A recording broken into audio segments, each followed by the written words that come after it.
कच्चा चिट्ठा की शुरुआत आज की सबसे बड़ी खबर के साथ। पाकिस्तान के आतंकी हाफिज सईद से जुड़ी एक बहुत बड़ी खबर अब आप तक पहुंचाने जा रहे हैं। खबर के मुताबिक भारत के विदेश मंत्रालय ने पाकिस्तान से मांग की है कि वो आतंकी हाफिज सईद को भारत के हवाले करे, भारत को सौंप दे। मुंबई हमले का मास्टरमाइंड है हाफिज सईद और इस वक्त पाकिस्तान की एक जेल की सलाखों के पीछे बंद है। पाकिस्तानी मीडिया का दावा है कि भारत की मांग पर अभी तक पाकिस्तान की तरफ से कोई जवाब नहीं दिया गया, लेकिन भारत ने पाकिस्तान से साफ साफ कह दिया कि जब तक पाकिस्तान भारत को हाफिज सईद नहीं सौंपेगा तब तक पाकिस्तान से किसी भी तरह की कोई भी बातचीत किसी भी मुद्दे पर नहीं होगी। देखिए, ऐसे में अब सवाल उठता है कि अगर मुंबई और पुलवामा हमले के गुनहगार हाफिज सईद को पाकिस्तान नहीं सौंपता, मान लीजिए कि अगर पाकिस्तान इस मांग को खारिज करता है, वो इस पर ध्यान नहीं देता, तो भारत आखिर क्या करेगा? दरअसल कुछ जानकारों के मुताबिक अगर पाकिस्तान ऐसा नहीं करता तो फिर भारत कोई एक्शन बहुत जल्द ले सकता है।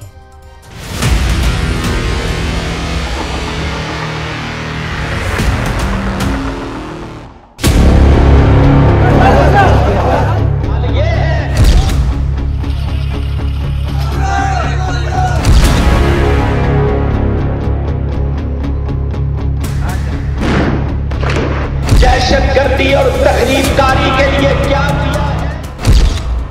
टारगेट एच मिशन पर भारत के एक सख्त कदम से पाकिस्तान में मौजूद आतंकी संगठनों में जबरदस्त खलबली मच गई है। पाकिस्तान की सरकार के पसीने छूट रहे हैं तो वहीं आईएसआई के हाथ पांव फूल गए हैं।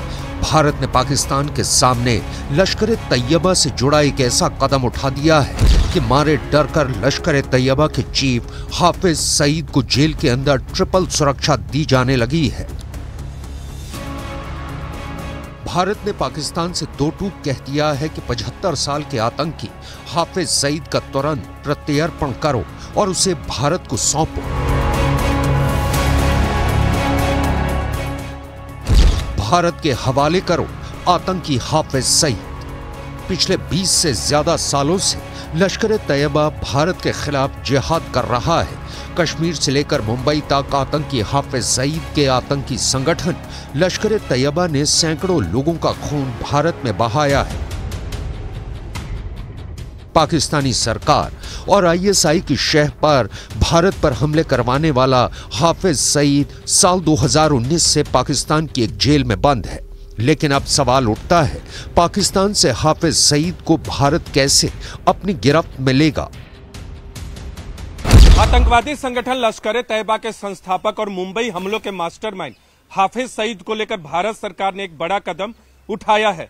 भारत सरकार ने आधिकारिक तौर पर पाकिस्तान सरकार से हाफिज सईद को भारत को सौंपने की मांग की है, लेकिन अब तक इस मसले पर पाकिस्तान की तरफ से कोई जवाब नहीं आया।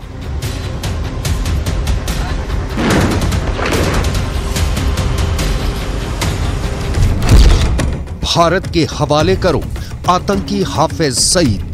पाकिस्तान में भारत का टारगेट एच आखिर है क्या, इसे समझना बेहद जरूरी है, इसलिए इसे समझाते हैं अब आपको बहुत तफसील से। दरअसल पाकिस्तान में लश्कर तैयबा के संस्थापक हाफिज सईद का कनेक्शन इससे है। किस तरह से 75 साल का जो ये आतंकी हाफिज सईद है वो भारत को सौंपा जाएगा, लाया जाएगा। ये एक लंबा प्रोसेस जरूर होता है, लेकिन इस बीच आतंकी हाफिज सईद ने मुंबई में 26/11 का जो हमला किया था वो उसका मास्टरमाइंड निकला था और इस हमलों को लेकर एक बहुत बड़ी साजिश हाफिज सईद के जरिए रची गई थी। इस हमले में भारत समेत अमेरिका के नागरिक जो हैं वो मारे गए थे, जान उन्हें गंवानी पड़ी थी और हाफिज सईद को इस हमले का मास्टरमाइंड यहां पर माना जाता है। 14 फरवरी साल 2019 को कोई नहीं भूल सकता क्योंकि पुलवामा हमला हुआ और इसका मास्टरमाइंड भी हाफिज सईद यहां पर निकला और ऐसे कई आतंकी वारदातों का यह मास्टरमाइंड है। वहीं पर जम्मू कश्मीर में जो आतंकी हमले सामने आते रहे हैं उसमें भी कई बार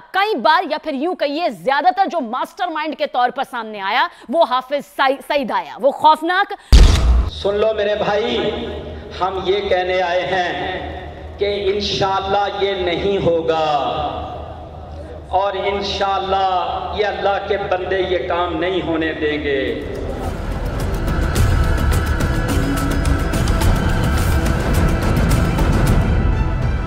हाफिज सईद भारत का मोस्ट वांटेड आतंकी है। वो अमेरिका के आतंकी लिस्ट में भी शामिल है। मुंबई आतंकी हमले के आरोप में अमेरिका ने उस पर $1 करोड़ का इनाम घोषित कर रखा है। हाफिज आतंकियों का ऐसा सरगना है जिसने जम्मू कश्मीर में भारतीय सुरक्षा बलों पर हमले करवाए। भारत लगातार उसके खिलाफ कार्रवाई की अपील करता रहा है और सईद के भारत प्रत्यर्पण की मांग भी उठती रही है। हाफिज सईद को पिछले दशक में कार्रवाई का सामना भी करना पड़ा है। आपको बता दें कि मुंबई हमलों के अलावा पुलवामा हमले का मास्टरमाइंड भी हाफिज सईद ही था। जब से भारत सरकार ने पाकिस्तान से हाफिज सईद को भारत को सौंपने की मांग की है, तब से लश्कर तैयबा में खलबली मची हुई है। दरअसल हाफिज सईद पाकिस्तान की एक जेल में बंद है, लेकिन कुछ सूत्रों का दावा है कि पाकिस्तानी सेना ने उसे एक खुफिया ठिकाने में नजरबंद करके रखा है। आतंकी हाफिज मोहम्मद सईद मुंबई में 26/11 आतंकी हमले का मास्टरमाइंड है। साल 2008 में मुंबई में 10 आतंकियों ने भारी तबाही मचाई थी।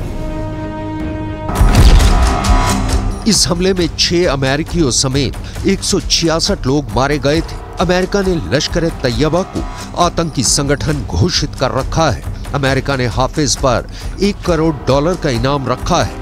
फिलहाल लश्कर तैयबा का संस्थापक हाफिज मोहम्मद सईद प्रतिबंधित जमात उद दावा के कुछ आतंकियों के साथ 2019 से जेल में है। 14 फरवरी 2019 के दिन ही 4 साल पहले जम्मू कश्मीर में पुलवामा में आतंकी हमला हुआ था। 14 फरवरी 2019 को सीआरपीएफ का काफिला जब पुलवामा पहुंचा, तभी एक कार ने काफिले की एक बस में टक्कर मार दी। उस कार में भारी मात्रा में विस्फोटक रखा था। यह हमला भारत में हुए बड़े आतंकी हमलों में से एक था। हमले में भारत के 40 जवान शहीद हो गए थे। आतंकी हाफिज सईद को पुलवामा हमले के कई मास्टरमाइंड्स में से एक माना जाता है। हम आपको आगे बताएंगे कि भारत ने हाफिज सईद को भारत को सौंपने के लिए क्या मांग रखी है, लेकिन उससे पहले ये जान लीजिए, इस वक्त पूरे पाकिस्तान में 12 से ज्यादा खूंखार आतंकी संगठन हैं जो लगातार अफगानिस्तान, भारत समेत कई पड़ोसी देशों पर हमला करने के लिए जिम्मेदार हैं। आतंकियों की नर्सरी बन चुका पाकिस्तान जिहादियों के लिए किसी जन्नत से कम नहीं है। यहाँ से भारत पर कई आतंकी हमले हो चुके हैं। हम आपको बताने जा रहे हैं कि 12 में से कितने पाकिस्तानी आतंकी संगठन इस वक्त भारत पर हमला करने की फिराक में रहते हैं। आतंकवाद पर अमेरिका सीआरएस की रिपोर्ट में आखिर क्या कुछ है? दरअसल इस रिपोर्ट में पाकिस्तान को लेकर बहुत बड़े खुलासे हैं, जिसे जानना अब बेहद जरूरी हो जाता है, क्योंकि इस रिपोर्ट के मुताबिक पाकिस्तान में लश्कर तैयबा और जैश ए मोहम्मद जैसे 5 आतंकी संगठनों के निशाने पर भारत है, हिंदुस्तान है। मेरे पीछे आप इसके जरिए आप समझिए भी, लश्कर तैयबा और जैश ए मोहम्मद का जिक्र खासतौर पर किया जाता है। अब तफसील से बताते हैं। लश्कर तैयबा का गठन 1980 में हुआ था। यह 1980 के दशक की बात है जब यह पाकिस्तान में इसका गठन हुआ, और साल 2001 में इसे विदेशी आतंकी संगठन के रूप में सामने रखा गया। और लश्कर तैयबा भारत के मुंबई में 2008 के भीषण आतंकी जो हमला हुआ था, आतंकवादी हमला हुआ, उसमें कई दूसरे हाई प्रोफाइल हमलों के लिए जिम्मेदार भी यह माना जाता है। वहीं जैश ए मोहम्मद का गठन भी समझ लीजिए, यह साल 2000 में हुआ। पाकिस्तानी आतंकी मसूद अजहर ने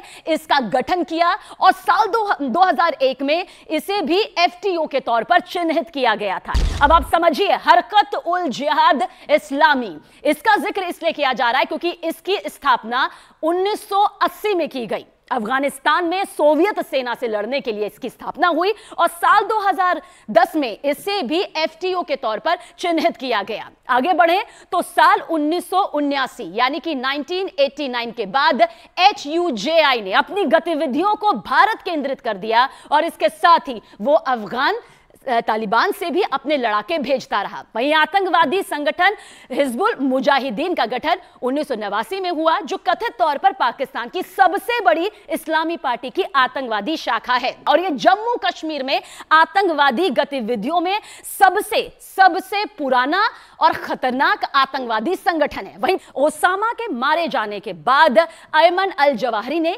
इसका नेतृत्व यहां पर किया था और साथ ही साथ अल कायदा के कुछ आतंकी भारत पर किए गए हमलों में ये शामिल पाए गए हैं।